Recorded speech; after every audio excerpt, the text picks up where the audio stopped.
जय हिंद दोस्तों। आजकल YouTube पर एक ही भर्ती का नाम छाया हुआ है, वो है RPSC EON RO। और ऑब्वियसली ऐसा होना भी चाहिए, लाजमी है, क्योंकि RPSC EON RO कोई सिंपल पोस्ट नहीं है। इसकी पावर और इसके मतलब ये समझ लो कि मतलब सब कुछ है इसमें, ठीक है। इन पोस्ट में सब कुछ है चीज़ें, एक टाइप से पावर भी है, उसके अलावा पब्लिक डीलिंग भी है, समाज में जान पहचान है, सब कुछ है इसमें, ठीक है। तो उसी के रिगार्डिंग कि भाई आप फॉर्म फिलिंग कर रहे हो, क्योंकि फॉर्म फिलिंग 2 दिन पहले स्टार्ट हो गई है, तो फॉर्म फिलिंग कर रहे हो तो पहले प्रेफरेंस किसको दे, EO को दे या RO को दे? पहले प्रेफरेंस किसको दे, EO या RO? तो उसी के रिगार्डिंग मैं ये वीडियो स्पेशली लेके आया हूँ। दोनों के बारे में बताऊंगा, EO एंड RO, और लास्ट में आपको ज़्यादा ये भी बोल दूंगा कि कौन सा बेस्ट है, ठीक है। दोनों में से कौन सा बेस्ट है, पहले तो मैं बताऊंगा दोनों का क्या क्या है चीज़ें, पे क्या है, ठीक है, नेक्स्ट लेवल क्या होगा, फिर वर्क प्रोफाइल क्या क्या काम करना होता है, सब कुछ डिस्कस करेंगे। ये वीडियो देख लिया उसके बाद आपको कोई वीडियो देखने की जरूरत नहीं पड़ेगी। चलिए स्टार्ट करते हैं। पहले जल्दी से वेतन देख लेते हैं। भाई सबसे बड़ी बात है वेतन होती है, वेतन कितना मिलेगा, ठीक है। ऐसे सेम महीने बोलो तो भाई EO एंड RO वेतन ये दिखने मात्र का है, ठीक है, बाकी वेतन कुछ और ही होता है, ठीक है। चलिए अब बात करते हैं वेतन की। जो दिखने वाला वेतन है वो EO यानी कि एग्जीक्यूटिव ऑफिसर है, इनको बोलते हैं अधिशासी अधिकारी। रेवेन्यू ऑफिसर राजस्व अधिकारी, ये भाई साहब EO कहाँ काम करते हैं, नगर पालिका में। और रेवेन्यू ऑफिसर अधिकतर नगर निगम या नगर परिषद वहां पर होते हैं, ठीक है। अब देखिए इनका लेवल पे लेवल 11 है, ठीक है, इनका पे लेवल 12 है। अब आपको पता है कि राजस्थान के अंदर एक प्रोबेशन पीरियड में सैलरी अलग होती है, सेंट्रल में ऐसा नहीं होता है, ठीक है। राजस्थान सरकार क्या करती है, प्रोबेशन पीरियड में आपको अच्छे घिसती, मतलब काम वही करना होता है, ठीक है, लेकिन फिर भी पैसा कम, पता नहीं क्यों, ये मैं भी समझ नहीं पाया हूँ, ये गलत है वैसे, ठीक है। क्योंकि भाई आप प्रोबेशन पीरियड में भी काम तो वही कर रहे हो, तो पैसा भी वही मिलना चाहिए। हाँ, प्रोबेशन पीरियड जैसे कि सेंट्रल में क्या होता है, प्रोबेशन पीरियड जरूर होता है, लेकिन पैसा वही मिलता है जो बाद में मिलना होता है। चलिए जो भी है, इसका पे लेवल 11 है, इसका पे लेवल 12। इसमें प्रोबेशन पीरियड में 26,500 मिलेगा फिक्स, इसमें प्रोबेशन पीरियड में मिलेगा 31,100, ठीक है। तो सैलरी के हिसाब से कौन ज़्यादा हुआ, ये RO भाई साहब सैलरी अच्छी मिल रही है, ठीक है। अब बात करते हैं कि भाई ये 2 साल का प्रोबेशनल पीरियड कंप्लीट होने के बाद आगे क्या होगा। तो आगे जो बेसिक पे है वो इसका है 37,800, इसका है 44,300।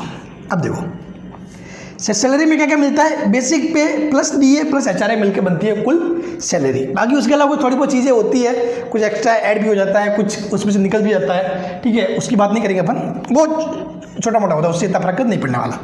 देखो बेसिक पे इसका है 36,800, इसका है 44,300। तो अभी जो DA की रेट चल रही है इसके हिसाब से ये आपका बन रहा है बेसिक का 34% यानी कि 12,852, ये 15,062, ठीक है। DA हर साल बढ़ता रहता है, ठीक है, DA 34 का 34 नहीं रहेगा, बढ़ता रहेगा, ठीक है। जब तक आपके नौकरी लगने के बाद प्रोबेशन पीरियड पूरा होगा तब तक 50 हो जाएगा DA, ठीक है। तो अब देखो HRA है 3,024, जो मैंने 8% के हिसाब से निकाला है, ठीक है। बाकी 16% के हिसाब से इसका डबल मान लो, मैं मिनिमम लेके चल रहा हूँ 8%। तो सैलरी इसकी कितनी हुई टोटल, 53,676, 62,906। ये मैंने बताया है आज की स्थिति में कि आज अगर कोई EO लगता है वो 2 साल पूरा होने के बाद कि भाई आज 2 साल पूरा हो गया और आज वो EO है, तो उसकी सैलरी कितनी है इस बेसिक पे के साथ, ठीक है। फिर इस बेसिक पे में भी हर साल इंक्रीमेंट होता है, ध्यान रखना। इसमें क्या क्या बढ़ता है, बेसिक पे में कुछ 3% 4% जो भी है वो इंक्रीमेंट होता है।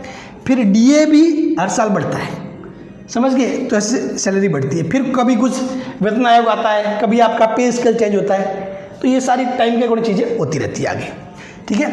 खैर ये तो देखने का पैसा है, पैसा कुछ और ही है, ठीक है। चलिए जो भी है, तो ये बात होगी पैसों की। अब बात करेंगे सबसे मेन बात कि भाई सर अच्छा कौन सा है, इनमें प्रमोशन किसका अच्छा होता है, वर्क प्रोफाइल किसका अच्छा है, उसके बारे में बात करेंगे। चलिए फॉर्म भरने से पहले इन दोनों पोस्ट का नेचर समझना बहुत ही ज़रूरी है, क्योंकि ऐसा नहीं हो कि मतलब आपका सिलेक्शन हो जाए, फिर अगर पोस्ट प्रेफरेंस के अकॉर्डिंग आपको ईओ मिल जाए, फिर ज़िंदगी में सोचो कि काश मैंने आरओ मिल जाता मेरे को, या फिर आरओ बन जाओ और फिर ऐसा लगे कि काश मैं ईओ बन जाता। तो पहले ही समझ लो कि चीज़ें क्या होती है, कौन क्या काम करता है, किसकी कितनी रेस्पेक्ट होती है, क्या मतलब मैटर होते हैं, सारे मैं आपको समझाता हूँ। देखो, अधिशासी अधिकारी अगर ईओ की बात करें तो एक्चुअली ईओ है जो, जैसे कि अब सिंपल सी बात बताऊं, अपने गांव में कौन होता है? सरपंच होता है। राजनीतिक में जो मैन होता है, ठीक है, राजनीतिक रूप से जो मैन होता है वो होता है सरपंच, ठीक है। और जो लोकतांत्रिक रूप से, मतलब जो क्या बोलते हैं, प्रशासनिक रूप से कौन होता है मैन? वीडियो, ठीक है, वीडियो ये होता है। सरपंच और वीडियो मिलकर क्या काम करते हैं गाँव में। उसी प्रकार अगर एक ब्लॉक लेवल पर देखें तो होता है बीडीओ, ब्लॉक डेवलपमेंट ऑफिसर, और उस साइड कौन होता है? प्रधान साहब। कौन होते हैं? प्रधान साहब। उसी प्रकार नगर पालिका के अंदर नगर पालिका का चेयरमैन होता है, वो कौन होता है? राजनीतिक रूप से, ठीक है, जबकि अपने प्रशासनिक रूप से कौन होता है? ईओ, ठीक है। अब नगर पालिका के चेयरमैन साहब है, उनके साथ ईओ साहब, ये दोनों मिलकर काम करते हैं। चेयरमैन तो कौन होता है? राजनीतिक पद होता है, ठीक है, और ईओ कौन सा होता है? प्रशासनिक पद, ठीक है। तो ये दोनों मिलकर नगर पालिका को चमकाते हैं, जो भी काम करते हैं दोनों मिलकर करते हैं, ये समझ लो, ठीक है। तो अब सीधी सी बात है, ईओ साहब का क्या होता है? फील्ड में जाना बहुत ज़्यादा होता है, लोगों से कांटेक्ट बहुत ज़्यादा रहता है। इनका काम होता है नगर पालिका के अंदर जो भी काम होते हैं वो सारे सैंक्शन करना, चीज़ें, इनके साइन के बिना नगर पालिका में कोई काम नहीं होता। ईओ साहब के साइन के बिना नगर पालिका में कोई काम नहीं होता, ठीक है। और साफ बात है, ये ईओ है, ठीक है, तो इनको क्या मिलेगा? गाड़ी भी मिलेगी नगर पालिका की, ठीक है, नगर पालिका की गाड़ी इनको मिलेगी।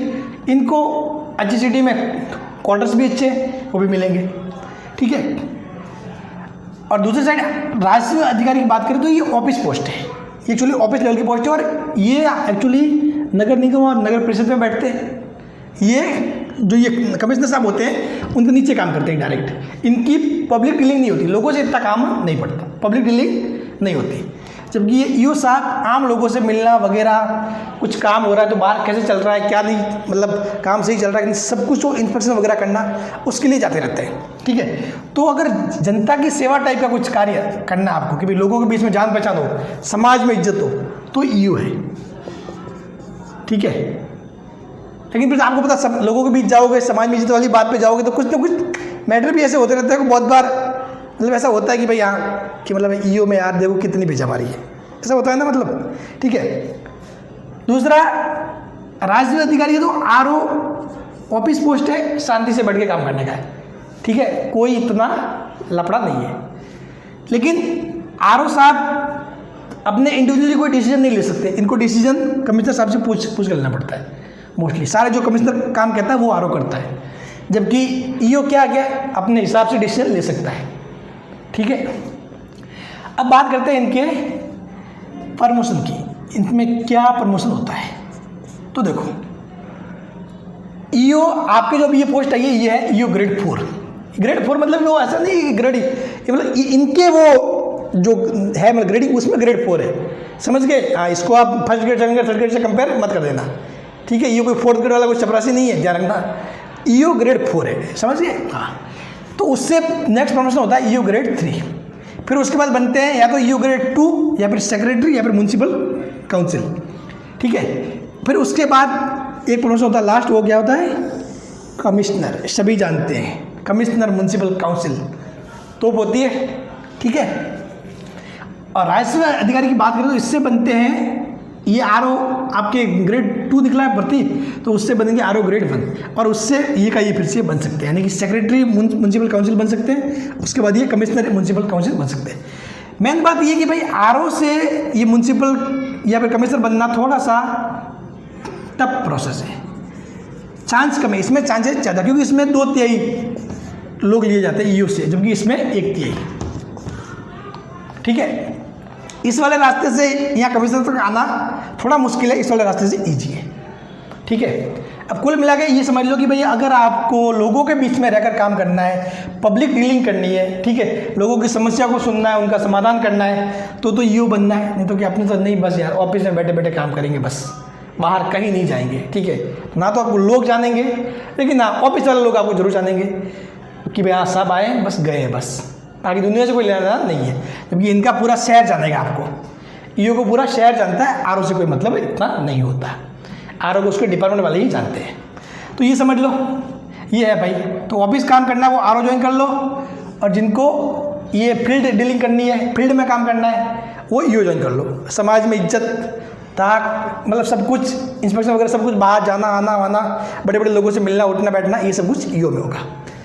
अब लास्ट एंड फाइनली मैं एक बात बता दूँ, अगर फॉर्म भर रहा हूँ ना इसका, तो मैं किसको चूज करता है?